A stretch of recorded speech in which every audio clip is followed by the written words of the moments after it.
setuju. Maksud gue gini loh ya, teman-teman Kristen, kalau datang itu, datanglah membawa, oh ini lo Kristen, jujur gitu loh.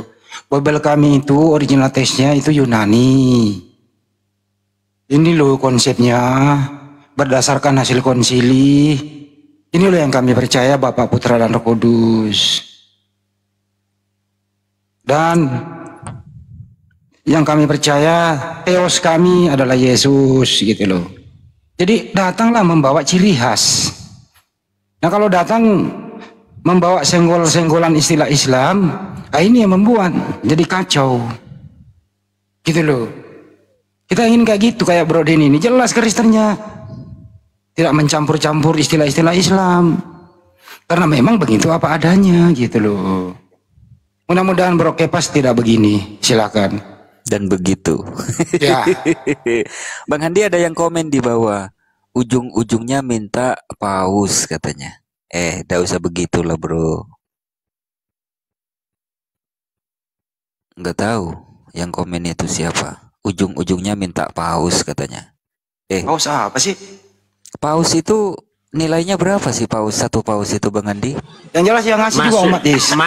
Bukan, masuknya Rasul Paulus. Oh, enggak, gue terakhir sama Denny, Abang Kepas sama Denny gue diskusi terakhir tuh sama Kang Denny. Terakhir gue tentang mengenai masalah apa ya Kang Denny terakhir waktu itu beberapa hari yang lalu.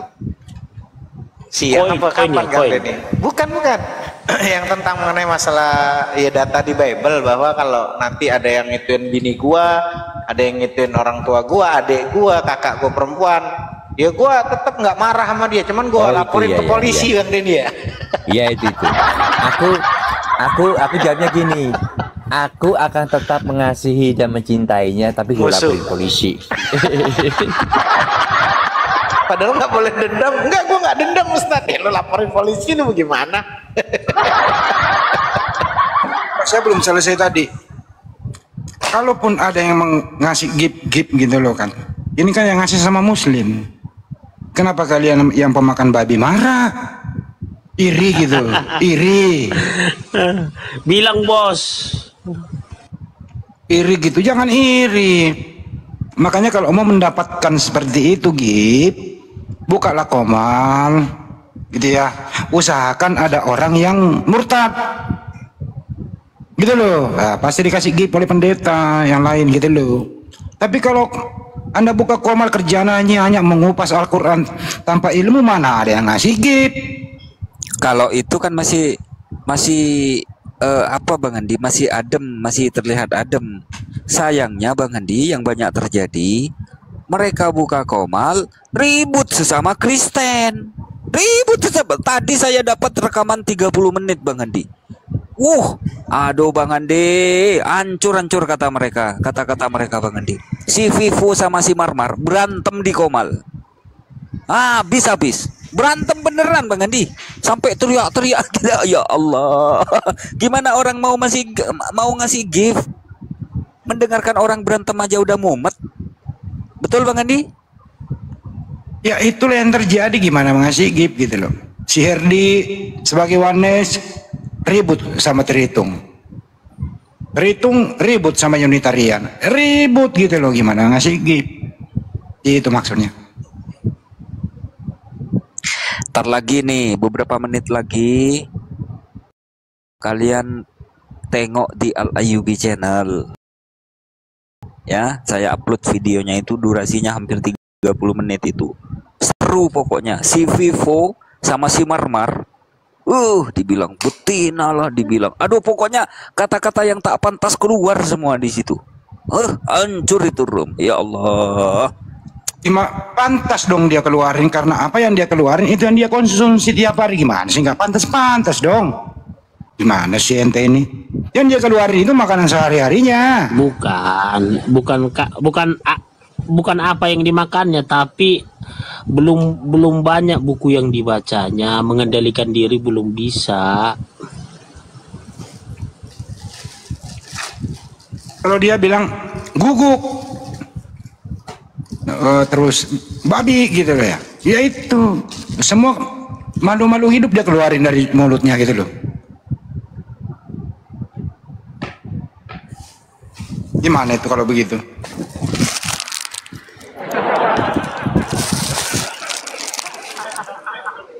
Halo, assalamualaikum. Ya, waalaikumsalam warahmatullahi wabarakatuh, Bunda. Maaf tadi lagi ke kamar mandi. Sepertinya nggak ada yang nanya deh. Waalaikumsalam. Silakan Bunda, ada yang mau disampaikan? Maaf ya, aku mau tanya tapi maaf kalau salah ya. Mau tanya, ini sini ada Ustadz nggak? Ya silakan. Yang besar itu. Iya Besar ya. itu, Ibu Bunda. Marian ini kan sering mimpi buruk ya Ustadz ya, sering mimpi yang jelek-jelek gitu. Nah, saya tuh pernah bermimpi 2 kali mimpi menikah. Nah, yang pertama itu saya mimpi tuh orang yang nggak saya kenal gitu. Tapi di saat menikah itu orangnya bertutup muka Ustadz. Nggak tahu dia itu siapa, dari mana gitu. Ini cek kodam ini mah. Bukan. Jin Arti ini. dalam mimpi itu. Nah, yang kedua kalinya itu saya kenal menikah sama orang satu kampung gitu Ustadz. Apalah Ustadz arti dalam mimpi Ustadz? Karena saya ini kan masih gadis, belum pernah menikah. Tapi mamanya nyuruh nikah terus. Usiaku udah 28 Ustadz. Itu kan cuma mimpi Bu. Gimana sih? Iya, maksudnya dalam arti mimpi itu apa? Soalnya kan saya tuh selalu kepikiran terus. Sejak kapan Komal ini berubah jadi cek kodam? Tidak apa-apa. Kasih pencerahan aja Ustadz. Aduh. Iya, maksudnya kan. Oke, gini Bunda, nggak apa-apa. Iya, baik Bu. Sampai dulu ya. Sudah dijawab. Ilmu tentang mengenai masalah tafsir mimpi ini termasuk disiplin pengetahuan yang paling sulit dipelajari jika dibandingkan dengan ilmu-ilmu lain. Sebab apa Bunda? Mimpi itu merupakan salah satu bagian dari wahyu kenabian untuk nabi, bukan untuk kita. Sehingga tidak semua mimpi bisa ditafsirkan dan tidak semua orang bisa secara sembarangan menafsirkan arti dari sebuah mimpi. Bahkan Nabi SAW itu mengelompokkan jenis mimpi itu menjadi 3 bagian. Dalam sebuah hadisnya Rasulullah SAW bersabda, "War-ru'ya salasun." Mimpi itu ada 3. Al-hasanatu busyra minallah, wa ru'ya yuhaddisur rajulu biha nafsahu, wa ru'ya tahzinun minasyaitan. Fa idza ra'a ahadukum ru'ya yakrahuha fala yuhaddis biha ahadan wal yakum falyusalli. Kata Rasulullah, mimpi itu pertama ada 3. Mimpi baik yang merupakan kabar gembira dari Allah, mimpi karena bawaan pikiran seseorang ketika terjaga, dan mimpi menyedihkan yang datang dari setan. Maka kata Rasulullah, jika kalian mimpi sesuatu yang tak kalian senangi, maka jangan kalian ceritakan pada siapapun. Berdirilah, ambil wudhu, salatlah. Itu hadis riwayat Muslim. Jadi berdasarkan hadis ini dapat dipahami teman-teman bahwa tidak semua mimpi yang dialami oleh seseorang dapat dijadikan sebagai petunjuk. Sebab ada kemungkinan mimpi yang dialami itu bukan berasal dari petunjuk Allah, tapi karena bisikan setan atau kesibukannya seseorang dalam memikirkan satu objek tertentu hingga objek itu terbawa dalam mimpi. Makanya kalau orang tua kita dulu adanya bahasa mimpi adalah bunga tidur. Betul nggak? Jadi mimpi yang dapat dijadikan pijakan adalah mimpi yang betul-betul berasal dari petunjuk Allah. Dalam Al-Quran dijelaskan dalam surat Yunus ayat 64, lahumul busyra fil hayatid dunya wa fil akhirah. Ayat billah lahumul busyra fil hayatid dunya wa fil akhirah. Bagi mereka berita gembira dalam kehidupan dunia dan akhirat. Makna berita gembira dalam ayat tersebut adalah mimpi baik yang dialami oleh seorang muslim. Dalam salah satu hadis makna ayat di atas apa? Hiya ru'yatus salih, hiya ru'yas salih, yarahatul muslim au turalahu. Yang dimaksud kegembiraan dalam ayat di atas adalah mimpi yang baik yang terlihat oleh orang muslim atau yang diperlihatkan padanya. Itu hadis riwayat Ibnu Majah. Pertanyaannya, orang-orang muslim ini orang siapa sih? Orang muslim adalah orang yang berserah diri kepada Allah. Dalam mulai kehidupan sehari-harinya selalu nggak pernah lewat daripada wudhu. Dia jaga wudhunya, batal wudhu lagi, batal wudhu lagi. Pada saat mau tidurnya dia menggunakan doa tidurnya.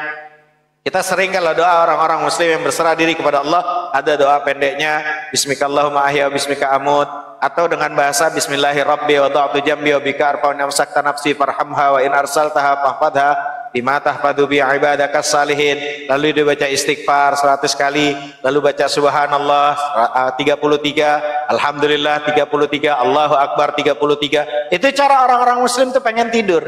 Maka wajar orang-orang yang beriman, yang berserah diri kepada Allah, yang saleh, tidurnya ada ibrah di dalamnya. Lah kita ngaku muslim, tapi posisi kita aja nggak mencerminkan orang yang muslim. Wudhu kita tahu posisi gimana wudhu yang baik, bagaimana cara tidur yang baik, bagaimana yang dilakukan pada saat mau tidur. Jangan-jangan kita tidur lagi mikirin kasbon, lagi mikirin jodoh nggak dapat, akhirnya terbawa dari tidur. Ya nggak bisa dijadikan satu patokan. Lah caranya kita itu nggak mencerminkan muslim kok, terus kita pengen dapat ibrah dari tidur. Ngadi-ngadi. Hah? Orang yang muslim itu, orang Islam yang dibilang muslim itu masdarnya, orangnya yang berserah diri kepada Allah, dia melakukan dari mulai tidurnya sampai tidurnya selalu tidak lewat daripada petunjuk Allah. Bangun tidur baca doa, langsung dia mandi, langsung dia ngambil wudhu, lalu selalu salat, baik itu salat tahajudnya, lanjutnya dengan salat yang namanya qabliyah subuh atau bahasanya salat fajar, lalu melanjut, dan semua tatanan sampai dia tidurnya siangnya, semuanya dia lakukan dalam kondisi dia bersuci, menjaga hatinya, menjaga pikirannya, zahir dan batinnya tertuju kepada Allah, menjaga keaslian zahirnya dengan cara wudhu, batinnya dengan penyucian dirinya daripada sakwa sangka, pikiran yang jelek, hilang semuanya. Wudhu zahirnya, wudhu batinnya bersih, zahirnya bersih, batinnya wajar pun toh mimpinya menjadi ibrah dan isyarat. Lembok ya kita bukan muslim sejati terus ngaku-ngaku minta petunjuk, ngadi-ngadi. Ya. Jadi kalau dikatakan, dijelaskan oleh Ibnul Al-Jauzi, asdaqur ru'ya ru'yatul ashar, fa innahu waqtun nuzulil ilahi wa iqtirabir rahmati wal maghfirah wa sukuni syayatin wa aksuhu ru'yal atmati inda intisyari syayatin wal arwahi syaitaniyah. Itu katanya. Mimpi yang paling benar adalah di waktu sahur, sebab waktu tersebut adalah waktu turunnya isyarat ketuhanan, dekat dengan rahmat dan ampunan, serta waktu diamnya setan. Kebalikannya adalah mimpi di waktu petang, awal waktu malam, ya itu kebalikannya, itu datangnya dari setan. Nah pertanyaannya, kita menjaga nggak sejatinya menjadi orang-orang yang muslim sejati? Ujuk-ujuk kita nanya tentang mimpi, ujung-ujung yang keluar nanya, maaf, untung nggak ada blender. Kalau ada blender dia bilang itu togel itu, yang keluar itu kambing itu. Ah, repot lagi nanti. Ya. Main sio dong. Ya, Ustaz, maaf ya sebelumnya soalnya kan Dani bingung nih mau nanya apa, soalnya kan Merani itu sering mimpi jelek itu kayak tenggelam, kayak dapat ular, kayak tadi itu Mbak, Ustaz. berarti nggak dia menyimak tadi jawabannya. Nyimak.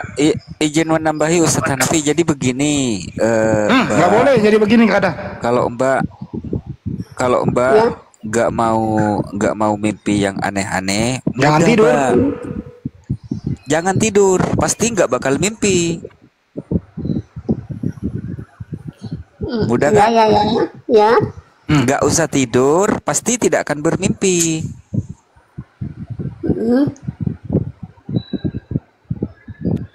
Jadi Mbak Aku, tadi kan saya sudah jelaskan, Bunda, bahwa orang tua kita dulu sudah tahu isyarat anak-anaknya itu tidak seperti orang-orang dulu yang menyucikan pikirannya, hatinya, ya. Jadi orang tua kita ketika ada anak-anak yang mimpi pasti jawabnya udahlah itu bunga tidur. Makanya kalau tidur pakai doa, kan gitu. Betul nggak? Iya. Nah, seperti itu. Sudah, nggak usah berpikiran tentang apa-apa, tentang masalah mimpi. Yang paling bagus bukan bertanya tentang mimpi, tapi bagaimana cara mewujudkan mimpi itu. Paham, Bunda? Mimpi indah, saya bertemu dengan seseorang kaya, sukses dan segala macam, ingin meminang kita, yang paling baik adalah mewujudkan dari mimpi itu daripada harus bertanya tentang ibrah, manfaat, apa hikmah dari mimpi. Yang paling penting adalah action. Jadi jangan terlalu lama tidurnya, terlalu miring. Ini dunia bukan tentang mengenai masalah mimpi saja, tapi kita harus buktikan dari hasil mimpi kita. Begitu, Bunda. Iya. Itu. Juga Oke, bisa sudah mikir paham tentang ya. masalah mimpi. Mimpi Ya, dipatok paham. ular, mimpi ini. Buang semuanya. Ya, soalnya mimpi saya sukses Ustadz, daripada mikirin mimpi mendingan action. Daripada itu dengan cara terbang, jangan terlalu lama tidur. Ini dunia, tempatnya berjuang dan tempat untuk ikhtiar dan sabar. Paham. Jadi kalau misalnya mimpinya itu merah. Kalau misalnya mimpinya itu jodoh-jodoh ya, bermimpi jodoh ketemu lu kat Tambunan, nah itu pasti nggak benar itu. Tapi kalau mimpinya jodoh ketemu seorang ustadz yang bisa menjadi imam, ya kejarlah mimpimu itu. Kira-kira begitu Mbak ya. Itu aja bedain. Jangan sampai mimpi ketemu lu kat Tambunan. Jadi jodoh ya. Iya. Ya. Doain aja ya, semoga Amin. Dani ketemu jodoh yang baik, yang soleh, yang bisa menerima segala kekurangan fisik saya nih. Amin Bunda. Kasih ya Bunda. Ya. Izin ya, kopinya mau dibutuhkan. Ya, makasih. Ya Bunda. Assalamualaikum. Waalaikumsalam. Kalau bentar ya, kalau boleh saya review beberapa mimpi di sebelah begitu ya. Ada pernah ibu-ibu bermimpi itu ketemu seseorang kakinya kotor, celananya kotor. Dia murtad. Nah itu banyak begitu. Dia datang minum kopi bareng sama itu murtad. Menunaikan katanya ibadah haji, ada dia itu di atas Ka'bah murtad. Nah hati-hati tuh mimpi kayak begitu ya. Nggak tahu ini mimpi apa sinetron nih, gue bilang kayak gini tuh. Aduh ini mimpi kok terprogram gitu loh, terstruktur rapi gitu. Itu banyak di channel-channel sebelah. Oke lanjut. Nah, intinya sahabat semuanya, teman-teman, kebahagiaan itu bukan saat semua doa terkabul. Saya ulang ini. Jadi kebahagiaan itu bukanlah saat semua doa terkabul, tapi saat kita memahami semua kehendak Allah adalah yang terbaik. Allah tidak akan memperlambat sesuatu atau mempercepat sesuatu kecuali pasti itu yang terbaik. Maka saya selalu katakan, para ulama, guru-guru saya mengatakan apa? Andai saja kita tahu rencana indah Allah di balik setiap keadaan, maka kita tidak akan pernah berhenti untuk tersenyum. Dan itulah nikmat yang sesungguhnya kawan. Ketika dada kita terasa sesak oleh dunia, tapi kita tetap mampu tersenyum dan berucap Alhamdulillah. Udah nggak usah ngomongin tentang mimpi. Mimpi itu biasa. Orang mimpi itu karena memang kita sering tidur jadi banyak mimpi. Justru ketika ada orang tidur tidak bermimpi, berarti tidur ya tidak nyenyak. Maka kata orang tua saya, ayah ibu saya sampai nyeleneh gini, kalau kamu tidur mimpi Hanafi, berarti tidurnya kamu nyenyak. Tapi kalau ada orang yang tidur nggak pernah mimpi dan dia berarti tidurnya kurang nyenyak, itu katanya kata orang Ustaz tua. Hanafi, Ya. Ustaz Hanafi, Ya. kita kan lagi ngobrol masalah mimpi ya.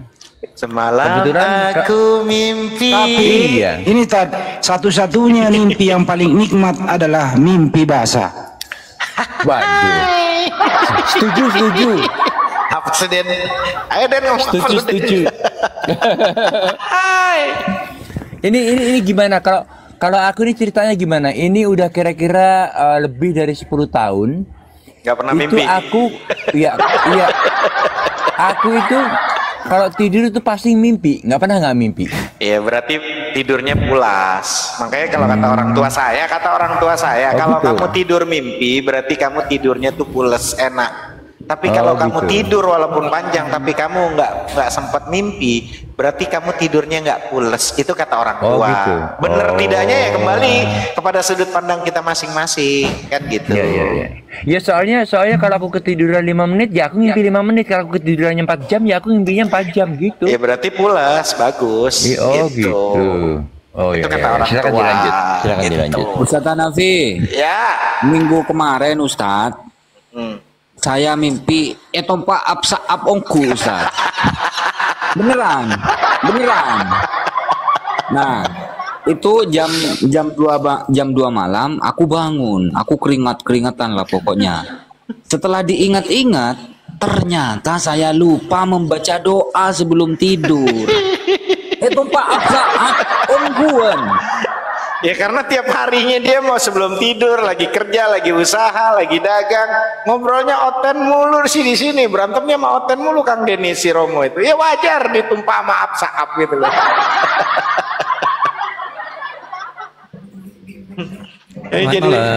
Malam jadi komal tafsir mimpi di sini. Ya malam, Hodos. Malam Bang Hodos. Apa itu roti main? Gimana Bang? Ada yang mau kita bicarakan ini malam? Oh ada. Saya mau nanya nih. Kira-kira kalau saya ini suka nipu, masih ada kepercayaan nggak buat saya? Dipertegas lagi coba. Kalau suka ini, nipu. Iya suka nipu. Aha. Terkenal penipu. Oke. Kira orang percaya nggak lagi sama saya? Percaya kepada orang-orang, teman dekat atau bagaimana? Gitu ya? Sayanya orang masih percaya nggak sama saya? Oke. Kalau biasanya ada pertanyaan seperti ini yang saya dapat, Bang Hodos, biasanya kalau saya sih pribadi Ustadz Hanafi yang menjawab. Itu silakan Ustadz Hanafi.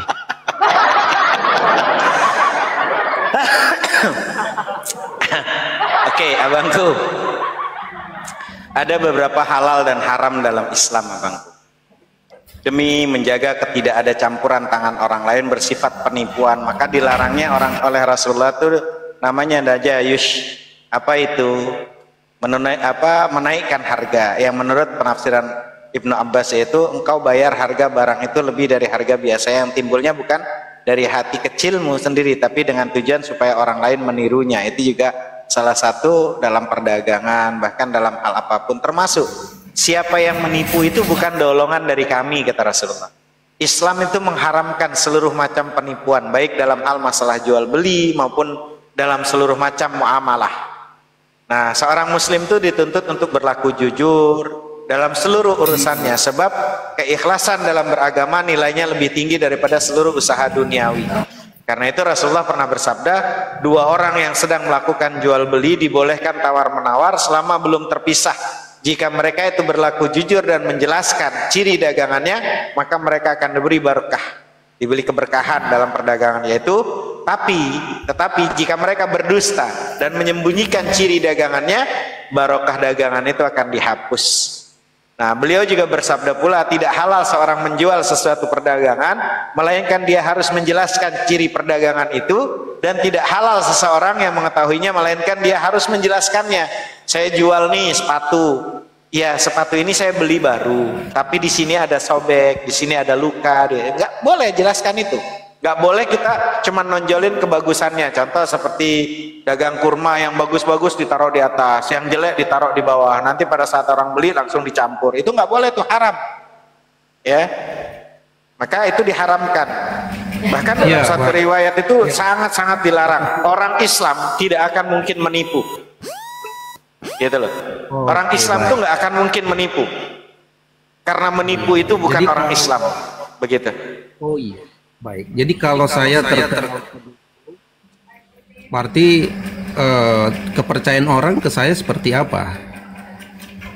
Begini abangku, ini dalam dunia nyata belajar tentang ayat-ayat kauniyah Allah. Maka ada Al-Quran yang tertulis, ada Al-Quran yang tak tertulis. Ada ayat-ayat Allah di dalam Al-Quran yang sudah tertulis, ada ayat-ayat Tuhan yang tidak tertulis secara kauniyah. Berapa banyak kita itu menjadi baik, sangat baik, hidup kita penuh dengan kebaikan, jujur dan segala macam. Satu kali kita menipu, maka hari itu juga kita hancur di hadapan orang banyak. Betul atau tidak? Iya, iya. Jadi dalam artian kalau saya ini memang terkenal penipu, ya saya nggak pantas untuk dipercaya lagi ya. Ya, karena itulah di dalam mengenai masalah pengangkatan seorang nabi, syarat mutlak diantaranya itu ada 4. Arsalal anbiya dawil fatana bisidqi wa tablighi wal amanah. Ya, karena ciri orang-orang seorang nabi dan rasul itu ada 4 tadi. Pertama siddiq, amanah, tabligh, fatanah. Dia harus jujur. Jangan sampai punya seorang nabi penipu, apalagi perampok, apalagi pembunuh. Gitu loh. Maka ciri-ciri orang-orang yang beriman, kata Rasulullah, orang beriman tidak akan mungkin menipu. Begitu abangku.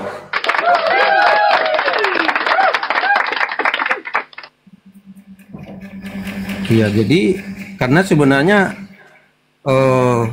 kalau saya tukang tipu itu bukan berasal dari Tuhan, Pak, ya. Kalau tipu bukan berasal dari Tuhan. Begini ya bangku penjelasan tentang mengenai masalah tipu atau dia jujur.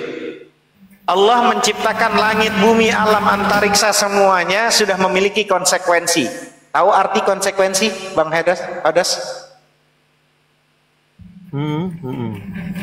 Artinya kalau Allah menciptakan yang namanya matahari, konsekuensinya matahari sebagai apa? Penerang, cahaya. Betul? Tuhan menciptakan manusia itu diberikan panca indera, akal untuk berpikir baik dan buruk. Maka kita memiliki yang namanya free will, kehendak. Maka di dalam Al-Quran dikatakan apa? Innallaha la yughayyiru ma biqaumin hatta yughayyiru ma bi anfusihim. Allah tidak akan merubah nasib suatu kaum kalau kaum itu tidak mau merubahnya. Maka kalau berkatanya adalah berarti menipu itu dari Allah ya, umpama. Jangan ketika kau jeleknya kau bawa ke Allah. Allah sudah memberikan konsekuensi yang akal kamu berpikir di dalamnya. Kamu mau milih kebaikan, kebaikan untuk kamu, bukan untuk Tuhan. Tapi kalau kamu memikirkan tentang masalah mau jadi orang yang siddiq, orang yang menyampaikan, orang yang jujur, nah, itu semua berimbas ke diri kamu. Kamu akan dihargai sama orang lain. Dan Tuhan udah kasih itu ke kamu semua. Dan ketika dirimu sudah diberikan tentang mengenai masalah, kalau kamu penipu, kamu pendusta, kamu melakukan kejelekan, justru kata Allah jangan kamu lakukan, karena nanti imbasnya ke dirimu, nggak ada imbas ke aku, kata Tuhan. In ahsantum ahsantum li anfusikum wa in asatum falaha. Kamu melakukan kebaikan itu untuk dirimu, dan kamu melakukan kejahatan pun akan berimbas kepadamu. Jangan malah udah dikasih ke pengetahuan sama Tuhan, punya akal berpikir mau baik atau mau buruk. Kan kamu yang dikasih pilihan. Masa iya ketika dikasih ini ada kebaikan, giliran kebaikan bilang datang dari Tuhan, giliran melakukan kejelekan kita bilang ini dari Tuhan. Ngadi-ngadi, nggak begitu abangku. Itu namanya konsekuensi abangku. Malaikat nggak mungkin salah, karena konsekuensinya malaikat itu semua para malaikat itu memiliki tugasnya masing-masing. Ada malaikat yang dari awal diciptakan berdiri dan hanya mengucapkan takbir Allahu Akbar, sampai mulai dari pertama dia diciptakan sampai kiamat dia selalu berdiri dan takbir Allahu Akbar, Allahu Akbar, Allahu Akbar, Allahu Akbar sampai nanti kiamat. Ada malaikat yang diciptakan ruku selalu sampai kiamat. Subhana rabbiyal azim wa bihamdi, subhana rabbiyal azim wa bihamdi. Karena memang konsekuensinya sudah diciptakannya seperti itu para malaikat. Ada yang tugasnya mencabut nyawa, ya udah kerjaannya nyabut nyawa tuh malaikat. Ada yang tugasnya memberi wahyu. Nah, sampai akhir zaman malaikat Jibril, Nabi nggak ada, tetap malaikat Jibril itu memberikan yang namanya isyarat-isyarat kepada kekasih-kekasih Allah. Nggak pernah berhenti. Ada nanti malaikat yang kerjaannya tugasnya apa nih, macam-macam nih, memberi rezeki. Ya malaikat memberi rezeki sampai kiamat. Gitu loh. Nah itu konsekuensi. Maka ketika manusia, oh berarti kalau saya ngelakuin kejahatan berarti kejahatan dari Allah. Mim fathah mata fatata mim domamu matamu. Enggak gitu kawan. Semua dikasih pilihan, kamu mau milih mana? Jangan ketika kamu milih kejahatan, kamu alasannya dengan alibi. Ini kan Allah yang ngasih. Ngeri kali cara pandangnya begitu. Ya. Iya. Ya itu maksudnya. Kalau saya memang sudah terkenal tukang tipu, tingkat kepercayaan orang juga ke saya tentu ada. Berkurang, pasti berkurang. Dan semakin kalau terus-terusan kita malah melakukan itu ya terus berkurang. Kan gitu. Iya, karena kan memang saya menyatakan diri ya, tukang tipu, dan orang juga tahu bahwa saya tukang tipu. Iya, tapi banyak ada bahasa gini. Sebetulnya tipu itu jelek apa jahat? Justru tipu itu ada yang baik. Gitu loh. Iya. Justru jadi, ada yang namanya tipu tuh yang baik. Kalau dalam konsep Islam itu tinggal nanti pertanyaannya tipu yang gimana? Bohong yang gimana? Ya. Jadi ada 3 kategori dalam Islam yang boleh, itu yang namanya berbohong. Apa itu? Pertama, di saat perang. Boleh nggak bersiasat nipu sama musuh? Boleh lah. Kalau kita nggak bersiasat, kapan menangnya perang? Hancur lah mau kamu. tapi abang tadi bilang dalam Islam tidak ada tipu daya, Bang. Nggak ada. Memang di Islam nggak ada tipu daya. Ya, tapi kok abang bilang tadi bisa menipu, Bang? Ya makanya dengarkan dulu. Dengarkan dulu hikmah dibalik ada kalimat tipu yang bohongnya itu boleh. Berbohong dalam hal tentang masalah dalam kondisi perang, bersiasat namanya, itu dibolehkan. Lalu yang kedua, berbohong di saat ada teman yang sedang bersengketa. Bang Denny lagi ribut sama Bunda Vera. Saya bilang sama Bang Denny, Bang Denny, Vera tadi ketemu saya, dia khilaf, dia minta maaf, tadi dia salah gini, ngomong gini, dia minta maaf, padahal dia udah bersahabat lama sama Kang Denny, padahal nggak ada omongan dari Bang Vera. Ketemu sama Bunda Vera, saya bilang, Denny tadi ketemu sama saya, Bunda Vera, dia minta maaf, dia banyak salah, padahal persahabatan udah lama di TikTok, tapi cuman gara-gara kesalahpahaman. Padahal nggak ada omongan dari Kang Denny, tapi kita tujuannya adalah untuk mengakurkan orang. Maka innamal a'malu binniyah, semua itu tergantung niat. Nipunya tujuannya karena untuk mengakurkan orang yang sedang ribut supaya dia akrab, itu dibolehkan di Islam. Oh gitu. Enggak, saya cuma bingung aja, Bang. Abang tadi bilang dalam Islam. Ya, yang ketiga, Bang. Ada lagi yang ketiga nih terakhir. Enggak, tadi abang tadi bilang dalam Islam tidak ada tipu daya. Kok abang bilang lagi kok boleh dalam Islam menipu. Nah, terus? Kan sudah dijelasin. Ini lagi mau dijelasin, tapi kalau mau dijelasin tapi kita dipotong kan susah narasi yang ditangkap. Tapi urusan saya ini, Ustaz. Orang saya, itu Ustaz. kan orang tuh terkadang berbeda-beda. Ada orang yang posisi bertanya, tapi sebetulnya dia tuh apa namanya, karena memang otaknya nggak nyampai, tapi nggak masalah.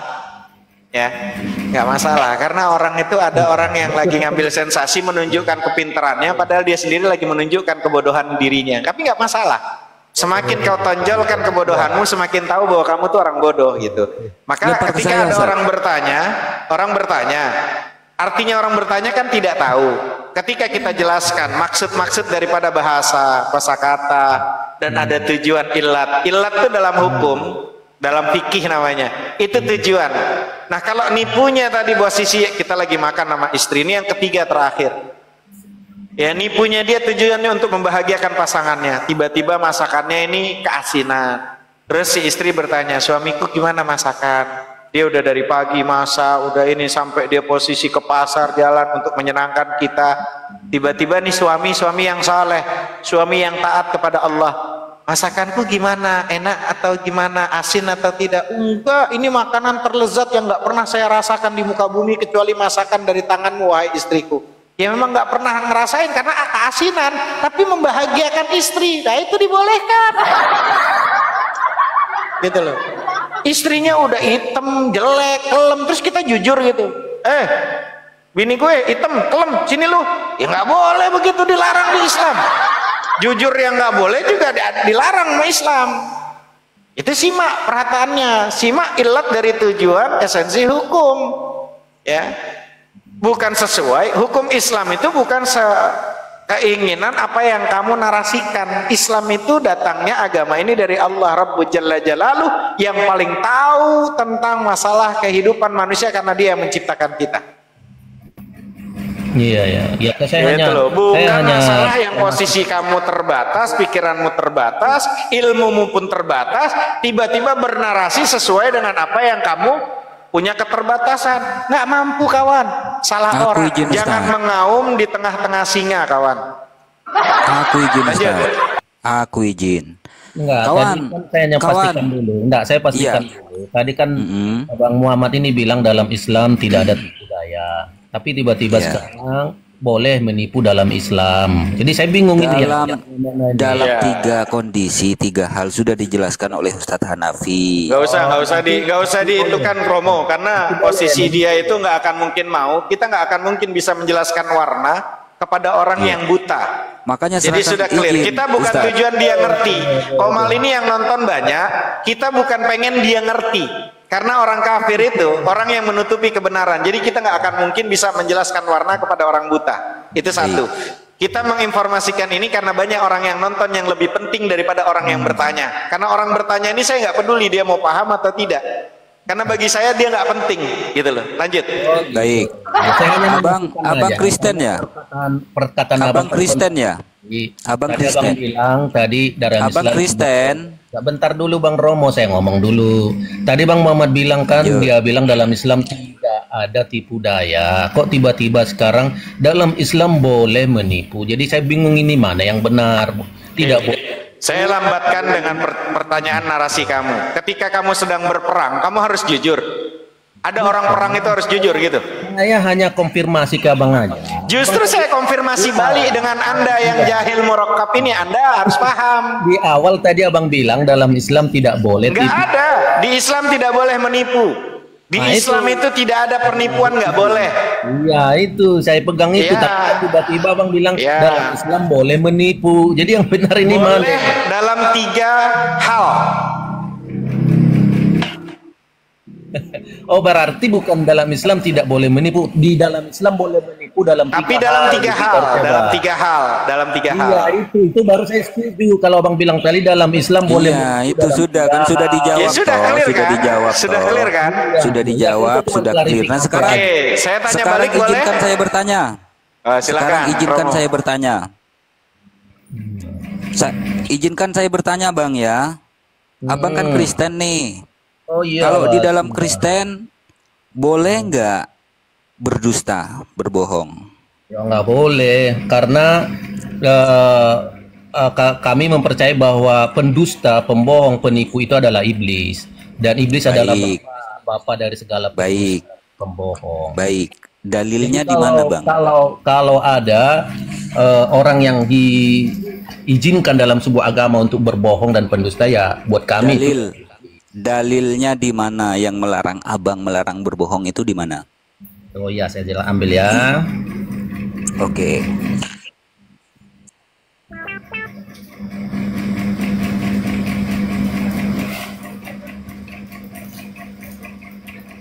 Kalau begini kan enak, ya kan?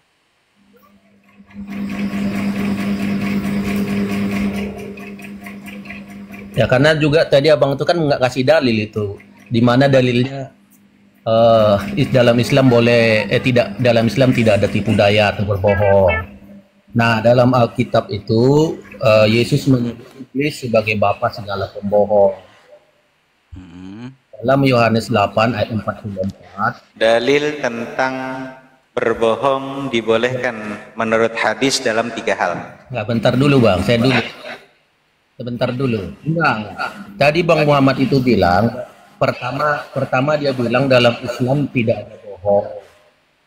Tapi sekarang dia bilang ada. Kenapa kok larinya kok berbalik? Kenapa kamu takut? Nanti saya tunjukkan dalil saya dan kamu tunjukkan dalil kamu yang ditanya sama Romo. Kenapa kok kamu beralih ke lain-lain? Kenapa kebiasaan orang-orang konten ini muter-muter ya kalau ditanya? Apakah nggak ada ilmu atau karena ada rasa ketakutan gitu loh? Monggo, dalilnya monggo. Bang Muhammad dan Nafi tenang, sebagai ustadz itu harus sabar, harus tenang Bang. Justru saya tenang. Jangan emosi, kalau Pak. tidak tenang, nggak ada emosi. Bahkan saya ketemu sama Anda aja nggak mungkin ke emosi saya. Beliau gitu ustadz saya yang paling sabar loh. Nggak ada, saya nggak pernah kalau emosi. sabar itu nggak ada kata menghujat itu loh, kata pembohong Iya bodoh. sudah langsung saja dalilnya di mana? Kristen dilarang berbohong itu di mana? Yohanes 8 ayat 44. Yohanes 8 ayat 44. Kamu berasal dari Allahmu, iblis, dan kamu ingin melakukan keinginan-keinginan ayahmu. Ia adalah pembunuh manusia sejak semula dan tidak hidup dalam kebenaran, sebab di dalam dia tidak ada kebenaran. Apabila ia berkata dusta, ia berkata atas kehendaknya sendiri, sebab ia adalah pendusta dan bapa segala dusta. Jadi dalam kekristenan itu orang yang berdusta itu bukan larangan. Itu bukan larangan. Saya berbicara dulu Pak. Tadi kalian ngomong panjang lebar, saya dengarkan. Jadi maksud saya begini, dalam kekristenan meyakini bahwa Waalaikumsalam warahmatullahi wabarakatuh. Kalau ada kata orang dia tadi iblis itu bapak segala dusta, tapi justru yang Sedikit Tunggu Bang. dulu, kita ngobrol satu-satu ini gimana nih? Tunggu dulu saya bicara. Enggak, saya ingin membuktikan dari pernyataan Anda. Kami menurut meyakini Yesus bahwa tadi kan iblis bapak segala dusta ya Bang ya. Bang, saya tanya sedikit Bang. Tanya sedikit Bang. Nggak enak nih diskusinya. Nggak enak nih diskusinya. Saya tanya sedikit Bang. Biar saya bernarasi Kata Anda dulu, tadi iblis adalah bapak segala dusta, tapi nyatanya justru Tuhan Anda menipu iblis Bang. Kenapa Tuhan Anda menipu iblis Bang? Tunggu dulu. Kenapa Tuhan Anda menipu iblis Saya Bang? selesaikan nanti. Hayya. Ini diskusi yang gimana ini, orang yang berpendidikan atau gimana ini ya? Lah kau aja dijawab berkali-kali nggak mau terima. Loh, Ya ini cara-cara ini diskusi saya- menghadapi kamu ya seperti ini. Saya tadi biarkan kalian bernarasi, saya tenang, saya dengarkan. Oleh kalian saya ngomong berapa kata, kalian sudah main potong. Jadi dalam kekristenan itu kami meyakini orang yang berdusta, orang yang menipu, orang yang berbohong itu adalah iblis. Berarti Jadi Tuhannya kalau ada Yesus agama iblis. yang tunggu dulu, nanti kita ke sana. Jadi kalau ada agama yang menyatakan berdusta boleh, apalagi Allah mengatakan dia pendusta, ya itu Dalilnya aku minta dalil loh. Jangan Dalil kamu apa? berbohong, jangan kamu bersaksi dusta. Itu yang aku minta, dalilnya di mana? ada banyak. Ya satu Sebutkan aja, satu saja larangannya. satu. Kalau banyak sebutkan satu. Nanti Yohanes kamu minta 8. dalil Al-Quran tentang masalah jujur, saya kasih. Tunjukkan di Nggak ada, Bible kalian tidak ada tentang ngasih mengenai dalil. masalah. Ini saya akan kasihkan dalil untuk kamu. Apa? Kamu mau nunjukkan, kamu bilang di Bible kamu banyak, maka akan saya kasihkan data dalil tentang mengenai masalah harus untuk posisinya jangan sampai kamu itu menjadi orang-orang yang tidak jujur. Itu ada di dalam surat Al-Ahzab ayat 35. Ya. Harus jujur di situ. Orang yang benar, yang jujur. Nah, sekarang kata kamu banyak di Bible tentang perintah untuk posisi jangan berdusta. Satu saja kata kamu banyak. Satu saja dalilnya. Monggo, dalil. Mana dalilnya? Kristen Iya, dilarang berdusta. aduh, gimana ya? Teman-teman muslim juga kalau kita berdiskusi, kalian tuh suka apa ya? Motong-motong. Loh, saya Harusnya minta kita dalil yang nyambung. Pakai dalil. Monggo, mana dalilnya? Ya, dengar ya. Keluaran 20 ayat 16, jangan mengucapkan saksi dusta tentang sesamamu. Imamat 19:11, jangan mencuri, jangan berbohong, dan jangan berdusta. Ya, 10 hukum Torah ya. Amsal 10 hukum Torah ya. Amsal 12:22, bibir dusta adalah kekejian bagi Tuhan, tetapi orang yang berlaku setia dikenannya. Kolose 3 ayat 9, jangan lagi kamu saling mendustai karena kamu telah menanggalkan manusia lama serta kelakuannya. Cukup, cukup. Finalnya tadi di dalam Yohanes 8 ayat 44. Bahwa pendusta pembohong itu adalah iblis karena iblis adalah bapa segala dusta. Begitu. Jadi kalau ada agama, apalagi Allah mengaku sebagai pendusta terbaik, itu berasal dari iblis. Baik, sekarang giliran saya ya. Ngomong ya. Baik. Silakan. Baik, silakan. Jangankan berdusta. Yang mana ini, Bang Romo ya? Bang Romo ya? Romo dulu izin Pak D ya. Kalau Romo kewalahan, nanti Pak D diganti ya Pak D. Gini Bang. Jangankan berbohong, jangankan berdusta, jangankan mencuri, jangankan merampok, jangankan membunuh. Berzina sekalipun di dalam Kristen boleh. Berzina dengan istri orang lain di dalam Kristen boleh. Ya, itu kayaknya fakta, membalikkan fakta ya. Loh, saya pakai dalil Bang.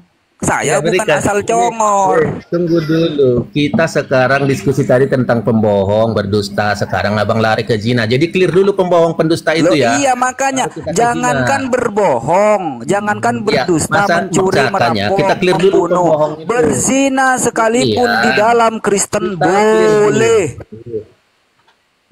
Oke, kita bahas ke sana, tapi kita clear. Mau tahu dalilnya? Dulu bahwa di dalam Kristen itu dilarang berdusta, berbohong. Tadi abang kan minta dalil, saya sudah berikan dalil. Baik. Ternyata di dalam Kristen itu tidak ada berbohong, berdusta. Baik. Tetapi di dalam Islam berbohong itu boleh, bahkan Allah pun berbohong. Bahkan dia menjadi pembohong terbaik, pembuat tipu daya terbaik. Gitu. Dan Sekarang dalam Kristen Jangan dipelintir ayat itu, jangan dipelintir, jangan diem aja kalau dipelintir pembohong itu ayat. adalah Giliran saya yang ngomong. Jangan dipelintir ayat itu, jangan dipelintir. Di situ tidak dikatakan Allah pembohong terbaik. Allah sebaik-baik pembalas tipu daya. Jadi sebenarnya yang iblis itu adalah Tuhan Anda. Bahkan di dalam kitab Anda, iblis pun bisa ditipu oleh Tuhan Anda. Contoh, dikatakan di dalam kitab Kejadian, di dalam kitab Kejadian dikatakan bahwa ular itu akan makan debu. Buktikan kepada saya bahwa ular makan debu. Kalau tidak, Tuhanmu pembohong. Kata Yesus di dalam Yohanes 8 yang Anda sebut tadi, iblislah bapakmu, bapak segala dusta. Ternyata tuduhan Yesus itu terkena kepada bapaknya sendiri. Ayo, bantah, ayo. Ini menghadapi orang kayak gini jangan halus, Bang Alayubi. Ketika ayat Al-Quran dipelintir harus peka kita. Dia mengatakan Allah pembohong terbaik. Ini melintir, ini babi ini. Padahal jelas-jelas di situ dikatakan Allah itu sebaik-baik pembalas tipu daya. Bukan penipu ulung, bukan terbaik, bukan. Ya, jadi sebenarnya penipu ulung itu adalah Tuhan dia. Iblis bapak segala dusta aja masih bisa ditipu. Dikatakan di situ, kamu akan berjalan dengan perutmu, debu dan tanah akan menjadi makananmu. Ternyata iblis nggak pernah makan debu tanah. Nah, ini siapa yang pendusta sebenarnya ini? Hah? Ayo jawab, siapa pendusta? Ya, Tuhanmu atau ular? Iya. Tuhanmu atau iblis yang pendusta? Jawab. Dengar dulu Bang Sugi, jangan keras. Jawab dulu. Tuhanmu atau siapa yang anu? Iya. Ya, jawab. Tanya dengar Sugi Kristologi, jangan perhatikan dulu. Iya, jadi Sugi Kristolol, Kristologi. Kamu di sini tadi udah pelintir kau, ayat orang kau pelintir. Kau katakan Allah itu sebaik-baik penipu. Padahal di situ Allah sebaik-baik pembalas tipu. Ada orang menipu dibalas oleh Allah, itu sebenarnya. Kenapa Anda pelintir? Hah? Kenapa dipelintir?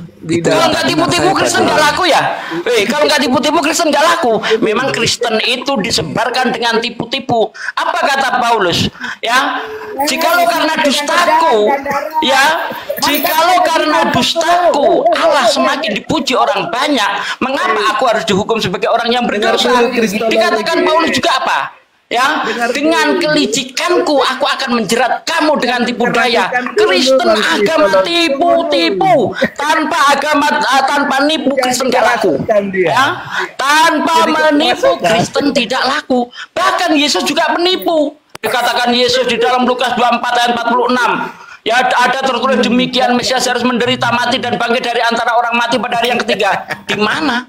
Di mana ada tertulis Mesias harus menderita mati dan bangkit dari antara orang mati? Di mana? Yesus penipu, bapaknya penipu. Penipu ulung mereka ini. Makanya Kristen hanya bisa berkembang kalau disebarkan dengan cara tipu-tipu. Tanpa tipu-tipu Kristen tidak laku. Oke? Nah, itu dia. Karena kenapa kamu nggak saya kasih kesempatan? Karena kamu sudah melintir ayat Quran. Anda katakan tadi bahwa Allah itu sebaik-baik penipu, padahal khairul makirin itu sebaik-baik pembalas tipu daya. Itu dia. Ya, memang orang-orang yang pemakan babi kelakuannya kayak babi. Jadi jangan heran kalau orang-orang pemakan babi kelakuannya kayak babi memelintir kitabnya orang. Nah, itu dia, mampus kau. Ya, maaf, benar. Maaf guru-guru ya. Tadi saya tak dengar apa yang dia katakan. Mohon maaf, harus peka kita. Iya. Jadi dia cuma cengengesan loh. Di dalam Kristen boleh berdusta, di dalam Kristen boleh membunuh, di dalam Kristen boleh mencuri, di dalam Kristen boleh berzina. Cuma cengengesan, dia nggak bantah. Mau keras-kerasan suara? Ayo. Mix saya mahal kok, nggak mungkin kalah sama kau. Di dalam Kristen tidak boleh berbohong. Itu semua sudah dibatalkan oleh Paulus. Betul. Di dalam Kristen tak boleh berzina. Itu semuanya sudah dibatalkan oleh Paulus dengan matinya sebagai manusia. Maka hukum Taurat dan segala ketentuannya sudah dibatalkan. Jadi kalian boleh berzina. Kalian boleh membunuh, kalian boleh mencuri, boleh. Lanjut, Pak De. Bahkan kata Paulus, tidak mengapa Yesus itu diberitakan dengan cara baik atau dengan cara tipu-tipu. Iya kan? Ini memang kalau tanpa tipu-tipu Kristen nggak laku. Bagaimana mungkin di Kristen dilarang menipu? Tanpa tipu-tipu Kristen nggak laku. Makanya kata Paulus, jikalau karena dustaku Allah semakin dipuji orang banyak, mengapa aku harus dihukum sebagai orang yang berdosa? Dengan kelicianku aku akan menjerat kau dengan tipu daya. Tepu-tepu terus. Tanpa tepu-tepu Kristen nggak laku. Bagaimana mungkin Kristen akan akan mengajarkan dilarang menipu? Seperti yang dikatakan Bang Alayubi itu tadi di dalam Efesus 2 ayat 15. Ya, dengan matinya Yesus di tiang salib, hukum Taurat dan segala ketetapannya dibatalkan. Apa hukum Taurat? Tidak boleh nipu, tidak boleh zina, tidak boleh membunuh, tidak boleh mencuri. Dibatalkan semua. Berarti kalau sudah dibatalkan, ya boleh berbohong, boleh menipu, boleh mencuri, boleh menjina, boleh merampok, boleh mengingini harta orang lain. Bahkan Yesus sudah mempraktekkan di dalam 10 hukum Taurat dilarang mengingini keledai orang lain. Yesus nyolong keledai orang. Iya kan, Bang Alayubi? Betul, memerintahkan mengambil keledai. Bukan memerintahkan mengambil, mencuri. Iya, kalau tanpa izin kan. Mencuri lah. Mohon Gak maaf usah ya, teman-teman orang-orang ya. kayak gitu. Jangan dikasih halus-halus. Ngelunjak dia. Langsung Enggak. sikat. Gitu. Dari awal kan sama beliau Ustadz Hanafi sudah dikasih paparan yang luar biasa menurut kita bersama. Iya, di mantap sini sekali paparan Ustadz beliau. Hanafi itu tadi, Bang Alyubi. Tapi ingat apa yang dikatakan Yesus.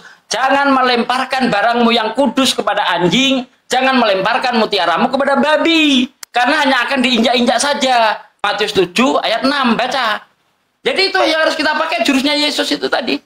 Jangan melemparkan mutiaramu barangmu yang kudus kepada anjing. Jangan melemparkan mutiaramu kepada babi. Dia itu tadi babi. Masa dilempari mutiara? Ada-ada aja.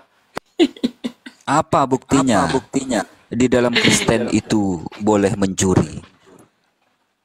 Kitabnya orang Yesus Kristen mencuri istilah Al-Quran. Boleh mencuri di Kristen. Nama Allah dicuri. Rasul, Alkitab, malaikat, Ruhul Kudus, wahyu, apalagi banyak yang mereka curi. Jadi di Kristen itu boleh mencuri karena hukum Taurat itu sudah dibatalkan oleh Paulus dengan matinya Yesus di kayu salib. Ilham juga. Ustadz Hanafi sabar. Untung Ustadz Hanafi sabar. Kalau dari awal berhadapan dengan Pak De, udah rungkat ini Komal kayaknya nih.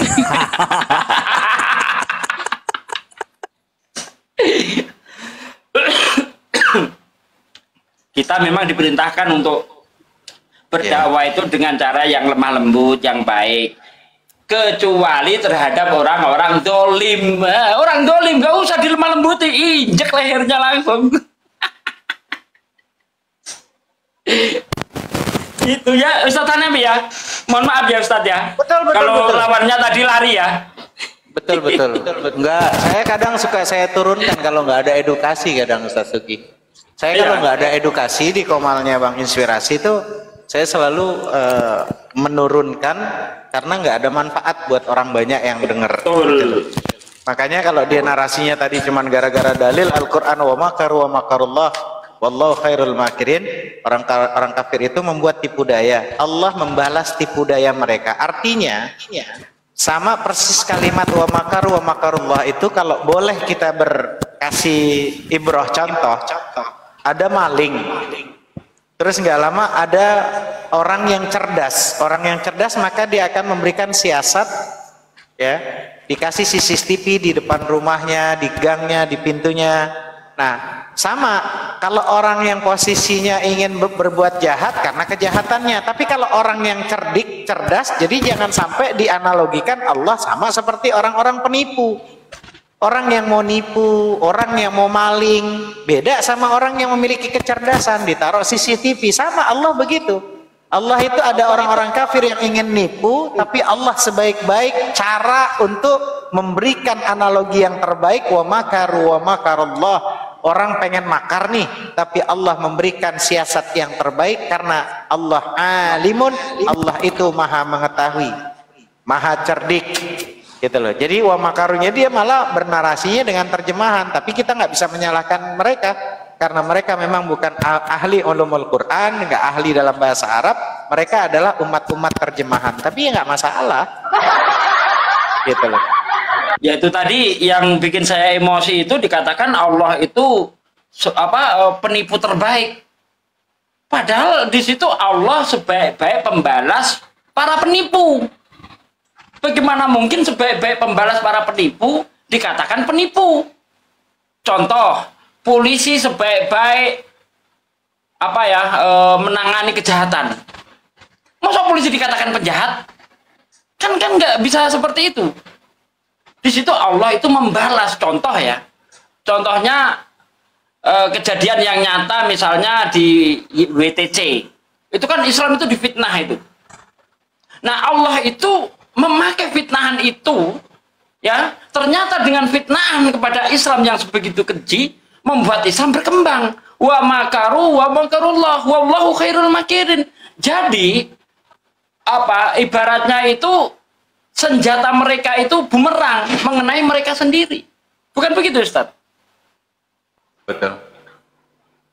Dan ini juga sebagai teman-teman yang di bawah, kenapa kita di organisasi komunitas ini memiliki spesialis masing-masing. Artinya kita memiliki spesialis yang memang kita sudah siap tempur dengan cara siasat. Maka di dalam Al-Quran itu jelas, kalau teman-teman muslim yang di bawah seakan-akan merasa, kenapa kok yang muslim ini, kenapa ada ini kok malah dengan tidak santun? Ada Al-Quran, penasehat Quran kita ini, guidance kita. Di mana dijelaskan di dalam Al-Quran, ini masyhur, An-Nahl ayat 125. Ini mungkin teman-teman yang tahu cuman An-Nahl doang, tapi tidak tahu dengan ayat yang lain. Kalimat di Al-Quran itu, ayat billah bismillah, Ud'u ila sabili rabbika bil hikmati wal mau'izatil hasanati wajadilhum billati hiya ahsan. Inna rabbaka huwa a'lamu biman dhalla an sabilihi wa huwa a'lamu bil muhtadin. Allah bilang, serulah manusia kepada jalan Rabbmu dengan hikmah dan pelajaran yang baik, dan bantahlah mereka dengan cara yang lebih baik. Sesungguhnya Rabbmu, dialah yang lebih mengetahui tentang siapa yang tersesat dari jalannya, dan dialah yang lebih mengetahui orang-orang yang mendapat petunjuk. Memang ya, kita dianjurkan untuk posisi membantah mereka dengan cara yang lebih baik, ya. Artinya barang siapa yang membutuhkan dialog, tukar pikiran, maka hendaklah dilakukan dengan cara yang baik, lemah lembut, serta tutur kata yang sopan. Tetapi ada ayat di surat Al-Ankabut ayat 46 teman-teman. Al-Ankabut ayat 46. Apa? Yang tadi Ustadz Sugi sampaikan dengan bahasanya Ustadz Sugi, tapi saya dengan bahasa Al-Quran, bahasa Allah langsung. Apa kata Allah di dalam surat Al-Ankabut ayat 46? Wala tujadilu ahlal kitabi illa billati hiya ahsan illal ladzina zalamu minhum. Itu kata Allah. Dan jangan kamu berdebat dengan ahli kitab melainkan dengan cara yang paling baik. Illal ladzina zalamu minhum, kecuali dengan orang yang zalim di antara mereka, babat, hajar habis. Itulah tugas kita, teman-teman punya spesialis masing-masing. Paham sampai sini teman-teman? Lanjut. Ya, sekali lagi teman-teman yang di bawah, mohon maaf yang tadi saya tak mendengar secara pasti yang si kafir itu sampaikan. Sekali lagi maaf teman-teman, bukan tidak merespon, bukan. Lanjut Pak De. Silakan yang lainnya, ini ada tamu di sabut dulu tuh. Bang Tondi. Malam Bang Tondi. Ya, selamat malam. Assalamualaikum. Waalaikumsalam warahmatullahi wabarakatuh. Aku kurang pengetahuan ini. Gini, maksud ayat itu gini kurasa itu, biar kita berpasrah kepada Allah. Kan Allah lah yang membalasnya kejahatan orang itu. Kan gitu mungkin itu. Jadi Allah lah yang ya gitu. Kita pasrah. Jadi Allah lah, Allah tuh ataupun di akhirat di mana ataupun di dunia. Bang Tondi, ada Islam Pak Kristen Bang Tondi? Saya Islam memang. Tapi nyebut Allah tadi kok kayak agak janggal Allah gitu. Lanjut. Ya, orang-orang dulu kayak gitu, Bang Ton. Apa Ustaz saya orang Suki? Batak. Orang Batak. Apa Tapi di Madura aja orang-orang tua kita dulu tuh nyebutnya memang Allah. Tenang cong pada Allah gitu. Jadi bahasanya orang-orang tua dulu itu mungkin kalau bahasa kita sekarang itu agak janggal. Tapi orang-orang tua dulu cara penyebutannya keliru bukan karena mereka posisinya karena mereka nggak tahu. Artinya gaya logatnya orang-orang yang di kampung, ada yang ngomongnya Allah, ada yang ngomongnya Allah gitu loh. Nah itu karena memang ketidaktahuan, tapi hati mereka bersih. Hati orang-orang tua kita dulu bersih walaupun salah penyebutannya, tapi hatinya bersih. Orang sekarang fasih penyebutannya, Allahu Akbar jadi imam. Cuman karena hatinya kotor, karena memang amplopnya kecil, jadi salatnya beda gitu loh. Itu karena amplop, itu bedanya orang kita sama orang dulu. Lanjut Bang Tondi. Iya, untuk menjawab orang itu tadi, aku rasa gini itu, kan Allah lah yang membalas itu. Umpamanya kita pasrahkan, kalau kita pikir-pikir kan tentu jadi apa kita mau met kita, Allah lah yang membalasnya kan gitu. Berpasrah kita kan, Allah lah yang. Nggak boleh begitu. Assalamualaikum warahmatullahi wabarakatuh. Nggak boleh begitu Bang. Kata Nabi itu begini Bang. Jika kamu melihat kejahatan, maka lakukan 3 hal. Yang pertama dengan tanganmu. Yang kedua dengan lisanmu. Yang ketiga dengan hatimu. Bencilah kejahatan itu. Dan itu termasuk serendah-rendah iman. Saya tidak mau iman saya dikatakan rendah Bang. Saya tidak mau serendah-rendah iman. Begitu ada kezaliman saya nggak bisa ngomong biarlah Allah yang membalas. Oh tidak. Ada kejahatan di depan saya lawan. Karena jauh dari saya pakai mulut saya. Kalau saya sudah tidak mampu baru saya mengatakan ya Allah hapuslah kejahatan ini ya Allah. Begitu Bang. Itu maksudnya arti ayat itu. Betul nggak Ustaz Hanafi? Betul. Jadi Bang Tondi mengenai masalah konsep dalam hal di Kristen silahkan lakukan dengan cara kekristenan. Tapi kalau di Islam itu semua memiliki solusi. Jadi kita nggak hanya cuman pasrah sama Allah ketika ada kezaliman, nggak cuman bahasanya oh ya udahlah kita pasrah sama Allah, enggak. Bahkan di Al-Qur'an dijelaskan innallaha la yughayyiru ma biqaumin hatta yughayyiru ma bi anfusihim. Allah tidak akan merubah nasib suatu kaum kalau kaum itu tidak mau merubahnya. Maka kita wajib merubahnya kalau kita tahu dengan ilmu, narasinya dengan ilmu. Kalau kita seorang pemimpin cukup dengan tangan, dengan tanda tangan. Ada orang mau bangun rumah bordir, tapi kita dengan sebagai pemimpin, kepala desa, tinggal tanda tangan, tidak dibolehkan. Langsung itu dengan tangan namanya. Ya? Iya, betul. Tapi bagi orang yang awam, yang nggak paham, ya Allah, saya nggak suka, tapi saya nggak punya ilmu, saya nggak bisa membantahnya. Maka cukup dengan tapping di bawah, dengarkan para alim ulama, para guru-guru yang sedang bernarasi dalam menyampaikan dakwah. Seperti itu, Bang Tondi. Lanjut, ya, maksudnya kita kan berusaha dulu, kita kan gini. Kita berusaha dulu untuk membasmi kejahatan itu. Tapi Allah lah yang paling hebat membalas apanya gitu kan itu maksudnya. Ya, wa makar wa makarlah tentang mengenai masalah makar tadi ya maksudnya di situ Allah sebaik-baik dalam hal membalas semuanya, betul. Tapi kita sebagai manusia 39 ya kita kan itu. Al-Hajj ayat 29. Al-Hajj 39 Al-Hajj akhi, Al-Hajj. Aku kurang pengetahuan juga ini, cuma aku cerna-cernanya gitu aku. Telah diizinkan bagi kita memerangi orang-orang yang memerangi kita, gitu. Kalau udah diizinkan ya gaslah maju, gitu kan. Nanti hasil akhirnya baru Allah yang menentukan akan diapain ini si taritung penghujat ini, gitu. Ini Ustaz Hanafi, aku mau nanya ya. Allahu khairul makirin itu bisa nggak kalau bahasa Indonesia itu Allah maha menjebak, bisa nggak itu? Ya, bahasa balaghah Quran itu nggak bisa lagi untuk disesuaikan dengan terjemah karena memang bahasa Indonesia itu minim kosakata. nggak akan mungkin dengan kosakata yang sangat sedikit untuk bisa mengurai kosakata bahasa Arab yang sangat luar biasa. Apalagi ini bahasa Quran. Balago bahasa Quran itu nggak cukup untuk mengurai dengan bahasa Indonesia yang sangat minim, gitu loh.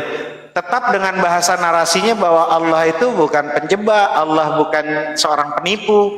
Artinya kita bisa mengatakan bahwa Allah, tadi saya kasih analogi dan Ustaz Sugi juga kasih analogi bahwa seorang polisi, ada seorang pencuri, ada, nah itu pas itu kalau analoginya. Tapi kita nggak boleh dengan bahasa Allah itu penipu yang paling hebat, Allah itu penjebak yang begitu hebat. Makin ini tuh oten-oten makin girang itu nanti. Makar itu apa jadi? Artinya apa makar? Makar itu kalau larinya kepada orang-orang kafir, makarnya larinya ke yang negatif. Apa artinya itu? Ya kalau lari kepada penjahat itu kan makar tuh seperti membunuh, mencuri dan lain-lainnya. Dia siasatnya dia itu untuk hal-hal yang negatif. Tapi jadi makar itu siasat gitu. Iya, tapi kalau makarnya larinya kepada Sang Maha segala-galanya, itu larinya bukan mengenai tapi namanya kecerdasan. Gitu loh. Sama persis seperti rumah kita ini supaya nggak kemasukan maling. Maka caranya adalah dengan kecerdasan, dengan pengetahuan yang punya rumah. Dipasanglah CCTV supaya nggak kemalingan. Itu caranya seperti itu. Wallahu ta'ala gitu.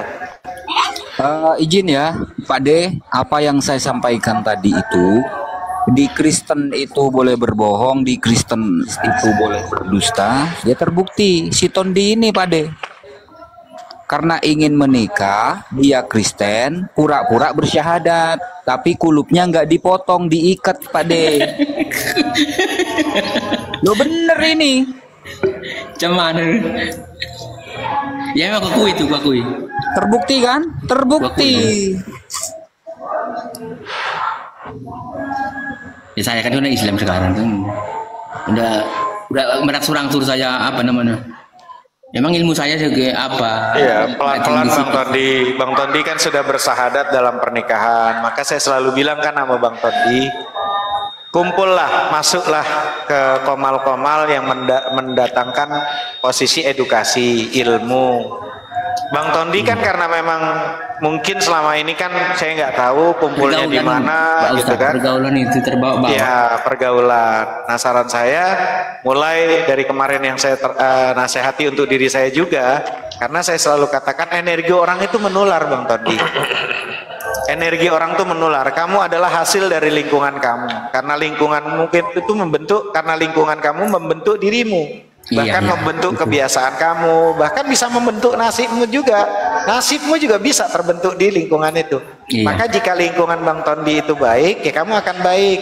Kalau lingkungannya orang-orang yang suka dengan Al-Quran, cinta sama Al-Quran, pelajari komal-komal seperti ini, edukasi tentang Quran, nah lingkungan yang sama tuh akan menciptakan nasib yang sama.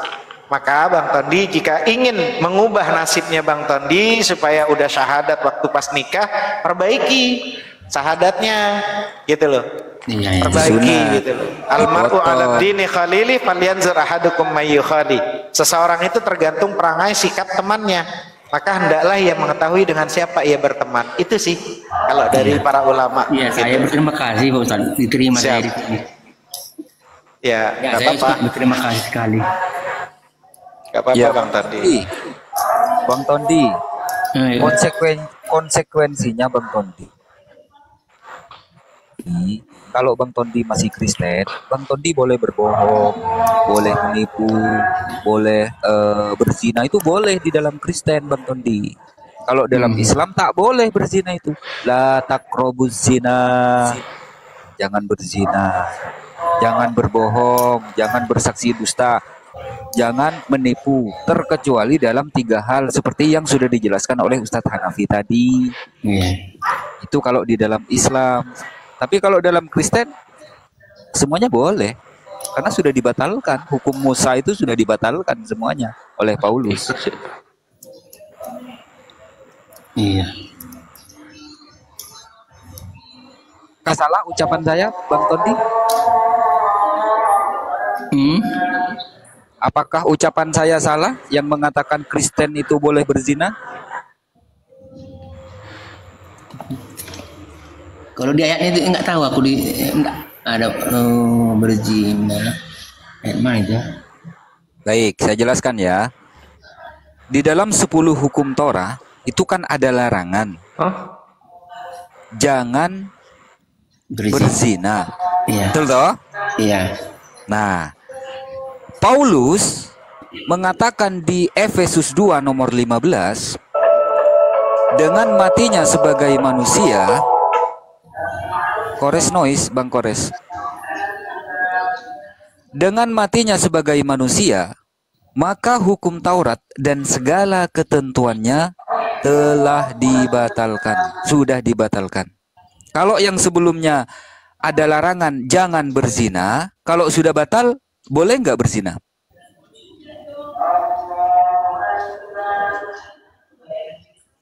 Boleh nggak berzina? Ya tapi nggak dibilang, nggak disuruh berzina kan itu. Ya kembali kepada pribadinya masing-masing. Mau berzina boleh, mau tidak berzina boleh. Iya. Nah itu hukumnya, karena sudah dibatalkan. Orang Kristen boleh makan babi? Boleh. Nah, itu boleh. Iya boleh, karena sudah dibatalkan oleh Paulus. Betul? Iya. Nah itu dia, cakep. Tinggal pilih abang. Mau pilih yang membolehkan berzina atau yang melarang berzina seperti Islam. Tinggal pilih abang. Iya.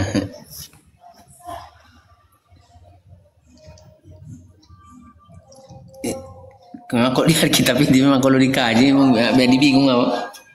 Ya memang membingungkan. Memang bikin bingung. Aku dulu sekolah sana bang, di Tarung. Tapi itu setengah tahun aja aku nggak tahan. Setengah tahun keluar aku dari situ. Jadi begini, abangku, Bang Tondi, ini kayaknya si Romo ini ketularan sama si siapa tuh jadi begini mulu. Ini teman-teman debaters Muslim ini jadi ketularan pakai jadi begini. Hilang kan jadi begini itu. Kan ikut arus Ustaz. Jadi ikut kita kan arus. Berpikir Tondi pun jadi ikut jadi kepas ini semua kita ini. Jadi lagi tuh. Tondi, kamu Islam pun gak akan membuat Allah itu bertambah kemuliaannya. Kamu kafir sekalipun gak akan bikin rugi Allah. Iya. Allah itu posisinya gak butuh kepada kita, tapi kitalah yang butuh kepadanya. Jadi kalau bahasa kepas, jadi begini Bang Tondi. Kalau bahasa kepas, kamu mau beriman silahkan, nggak beriman silahkan. Ya, melakukan kebaikan, in ahsantum li anfusikum wa in asatum falaha.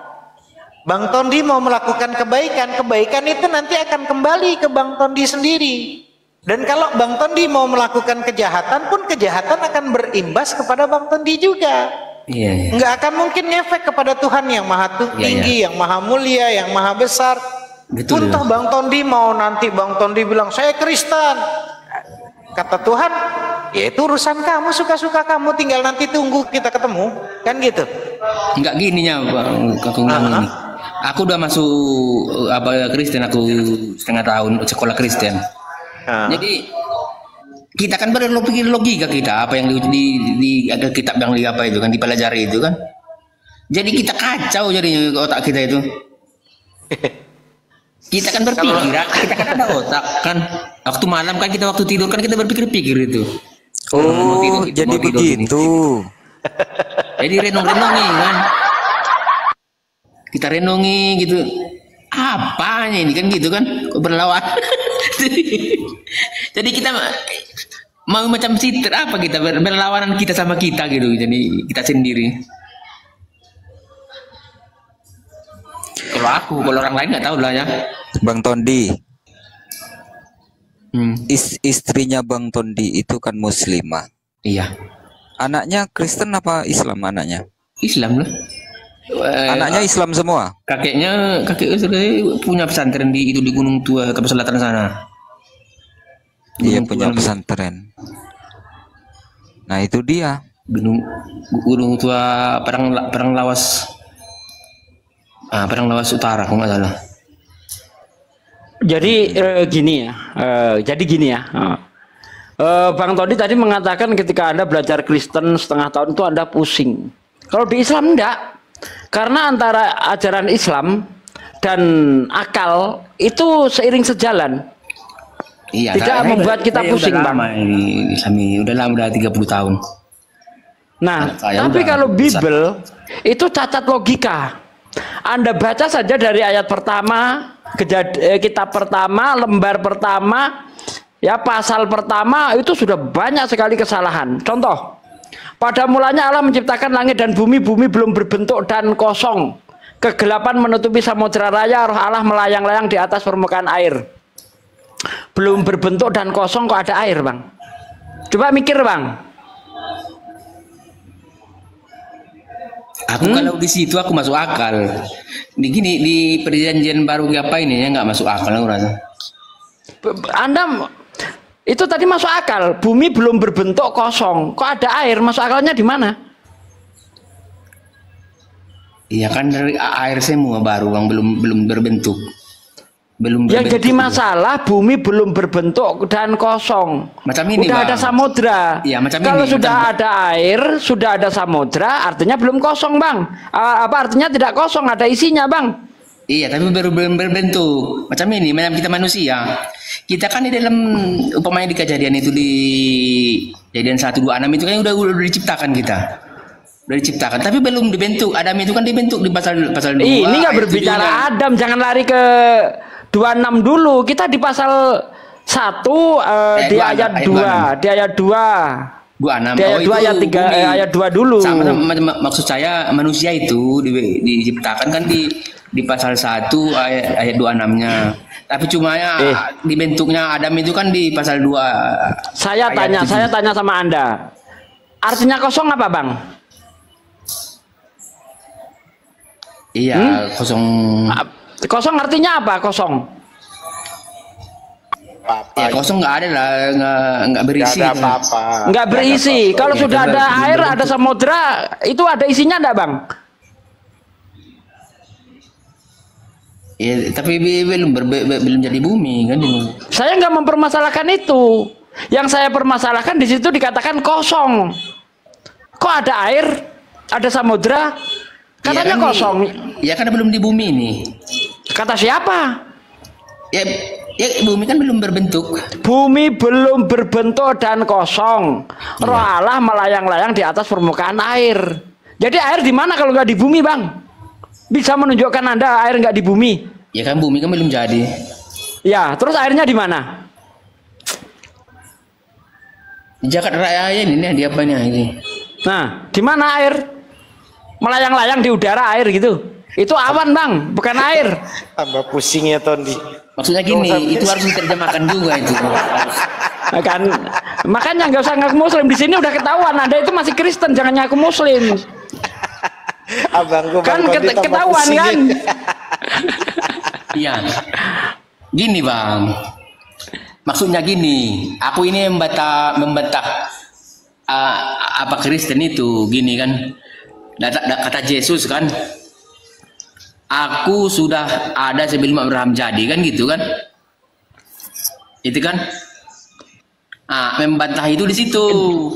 Jangan lari ke Yesus. Ini kita membahas tentang penciptaan dulu, Bang. Jangan lari ke Yesus dulu. Kita nggak bahas Yesus di sini. Iya. Yang kita bahas di situ dikatakan kosong, tapi kok ada air. Apakah akal kita bisa menerima? Weh, ini benda ini kosong loh, tapi ada isinya emas. Kopla enggak itu? Layang-layang air, iya itu. Kopla enggak? Kopla, Bang. Dikatakan kosong, ada samudra, ada air. Anda mau mengatakan itu nggak di bumi, terus di mana? Samudra itu di mana? Airnya melayang-layang, Pak De. Belum berbentuk. Jadi Tondi, belum berbentuk dan kosong. Gelas saya kosong. Nah, tapi ada kosong kopinya. ada air. Ada kopinya gimana nih, Tondi? Gelasku kosong, Tondi. Tapi ada kopi. Macam mana ini? Iya, maksudnya gini. Masih macam-macam mana ini? Macam ini, Bang. Pak. Macam mana? Gelasku kosong, tapi ada kopinya. Macam mana ini? Bahannya itu masih bergabung semua. Jangan Jadi begini. Bergabung apanya? Orang di situ dikatakan samudra, air. Yang namanya samudra lah, Bang. Mau kamu artikan apa lagi? Iya kan belum dijadikan gitu. Apanya belum dijadikan? Nanti di hari kedua air itu dipisahkan. Iya. Berarti ingat ya, di situ dikatakan maka cakrawala itu memisahkan air yang di bawah dan air yang di atas. Cakrawala itu diberi nama langit. Allah melihat semuanya itu baik, jadilah petang, jadilah pagi, itulah hari kedua. Jadi air di Kejadian 1 ayat 2 itu ya di bumi. Nah ini namanya koplak kosong tapi ada air, itu namanya koplak. Bumi belum ada, Bang. Belum ada tapi bumi. Kejadian ayat 2 itu, Kejadian 1 ayat 2 itu. Iya. Nanti dipisahkan semuanya itu, air itu masih ngumpul di bumi, Bang. Di Kejadian 1 ayat 6 sampai ayat 8 itu baru dipisahkan dia. Iya. Sehingga ada air yang di bawah, ada air yang di atas. Masih air lagi semua itu, masih air semua. Nah iya, katanya kosong kok ada air. Nah itu. Gimana sih lu? Bener-bener oten ini, nggak bisa Anda nyamar-nyamar di sini. Pelan-pelan kebongkar. Itu satu, ya udah. Saya jangan diajak muter-muter di situ. Kemudian di ayat selanjutnya, berfirmanlah Allah, jadilah terang, maka terang itu jadi. Allah melihat terang itu baik, maka dipisahkan dari gelap. Yang terang dinamakan siang, yang gelap dinamakan malam. Allah melihat semuanya baik. Jadilah petang, jadilah pagi. Itulah hari pertama. Ya. Di hari pertama ada terang, ada siang, ada malam. Iya, oke. Mataharinya diciptakan hari keempat. Masuk akal enggak? Ada terang tanpa matahari. Berfirmanlah Allah, ya Kejadian 1 ayat 14 sampai ayat 19.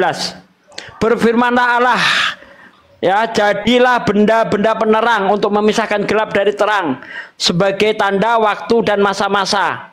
Allah juga menciptakan 2 benda yang sangat besar di cakrawala untuk menerangi bumi. Benda yang lebih besar menguasai siang, benda yang lebih kecil